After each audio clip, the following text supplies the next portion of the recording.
नमस्कार मित्रों, आज फिर एक छोटा सा उपाय मैं आपके लिए लेके आया हूँ। ये उपाय जो है आपकी जन्म पत्री को देखकर तैयार किए गए हैं। इसमें हम जो बात करेंगे सबसे पहले कि लोगों की आर्थिक संकट रहते हैं। लोगों के पास धन तो आता है लेकिन संचय नहीं होता और उसका खर्च लगातार होता रहता है या पानी की तरह बहता रहता है। तो ये कहा गया है कि जो दूसरा भाव है आपकी जन्म पत्री का उसे ठीक कर लीजिए। और दूसरा भाव खराब होने का मतलब ये है कि जिस तरह से आपके पैसों का व्यय हो रहा है तो ऐसा लगता है कि आपके दांतों में कुछ समस्या है या आपके दांतों में कोई तकलीफ़ है जिसको आप ठीक करा लें, क्योंकि दूसरे भाव का संबंध जो है पैसे से है, संचय से है। तो इसलिए ये कहा गया है कि ज़रूर आपके दांतों में कोई तकलीफ़ है जिसको आप ठीक नहीं करा रहे हैं, तो उसको ठीक करा लीजिए। आपके धन का संचय जो है शुरू हो जाएगा। ये एक छोटी सी रेमेडी है दूसरे भाव के लिए जन्मपति की। अब अगला भाव देखें तो वो 11वां भाव है। 11वें भाव का संबंध कैरियर, पैसा कमाने, रोजगार उससे होता है। जब आप पैसा कमाने के लिए क्या उचित मार्ग अपनाते हैं। कईयों का देखा है नौकरी नहीं मिल रही है, तकलीफ़ है, पैसे कम मिल रहे हैं या बिज़नेस अच्छा नहीं चल रहा है, घाटा हो रहा है, घर में क्लेश है, लड़ाई झगड़ा होता है।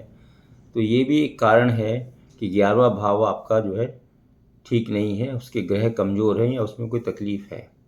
तो उसको दूर करने के लिए आप जो है अपने बड़े भाई का सम्मान करना शुरू करें, उनकी इज़्ज़त करें, उनको कुछ गिफ्ट दें और उनका आशीर्वाद लें। तो अपने बड़े भाई का आशीर्वाद लें, या अगर आपका बड़ा भाई नहीं है तो बड़े भाई तुल्य कोई व्यक्ति को जो है आप सम्मान दें, उसको कोई गिफ्ट प्रदान करें या उनकी कोई सेवा करें। तो उनके आशीर्वाद से आपका जो है ये 11वां भाव, जिसमें आपको दुख परेशानी है, पैसों की तकलीफ़ हो रही है, कैरियर ठीक से नहीं है, नौकरी है लेकिन धन की कमाई कम है, तनख्वाह कम मिलती है या प्रमोशन नहीं हो रहा, वो सब जो है शीघ्र ही दूर होगा। तो ये एक उपाय है।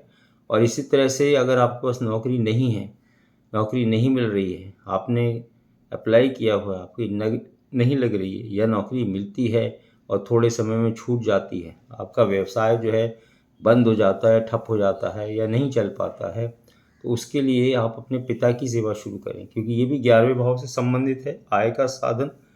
तो इसलिए अपने पिता की सेवा करें। उससे क्या होगा कि जो बृहस्पति है और सूर्य हैं वो दोनों प्रसन्न होंगे। आप अपने पिता की सेवा करें। अगर आपके पिता से आपकी नहीं बनती है, अनबन है, वो भी एक कारण है कि 11वां भाव का ठीक नहीं है, तो पिता को मनाएं, उनके पास जाएं और उनको जो है बातचीत करें, उनके साथ सेवा करें उनकी और उनको खुश रखें।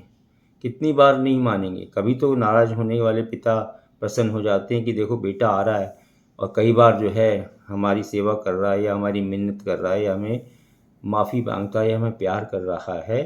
तो ये भावना आने से बृहस्पति और सूर्य प्रसन्न होते हैं।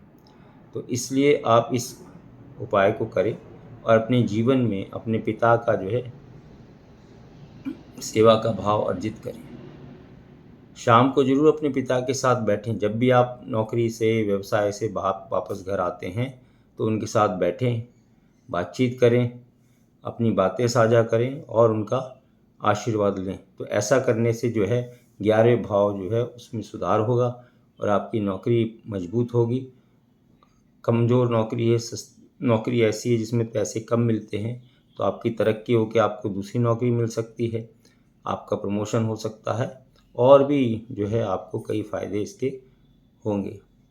और ये भी मैं कहना चाहता हूँ कि आपकी कुंडली के हर एक ग्रह को सुधार करने के लिए सबसे बड़ा उपाय जो है हनुमान जी है।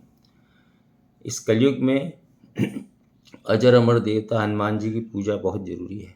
तो हर एक व्यक्ति को अपने पूरे 12 घरों को सुधारने के लिए, ग्रहों को सुधारने के लिए, जन्मपत्री के पूरे खानों को सुधारने के लिए हनुमान जी का पूजन करना अति आवश्यक है। तो हनुमान चालीसा पढ़ें। यथोचित आप जो है बजरंग बाण या संकट मोचन हनुमाष्टक का पाठ करें।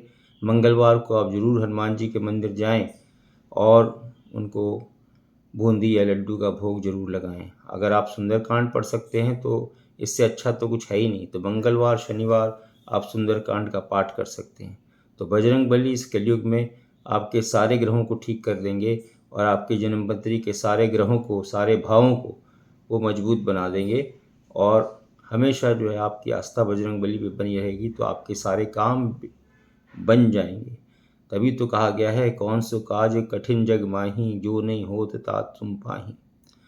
तो उनकी आराधना करें और राम की भक्ति करें, राम का नाम लें। तो राम का नाम लेने से हनुमान जी बहुत प्रसन्न होते हैं, और जहाँ राम का नाम लिया जाता है वहाँ हनुमान जी सदैव दौड़े चले जाते हैं।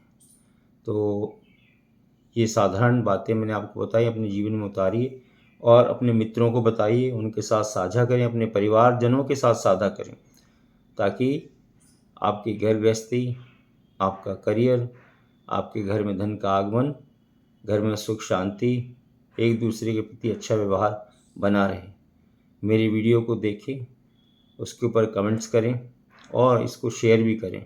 अगर आप चाहें तो मेरी वीडियो चैनल का सब्सक्राइबर बन सकते हैं और अपने मित्रों को भी इसका सब्सक्राइब बनाने के लिए प्रेरित कर सकते हैं। ये यूट्यूब देखने के लिए धन्यवाद। नमस्कार।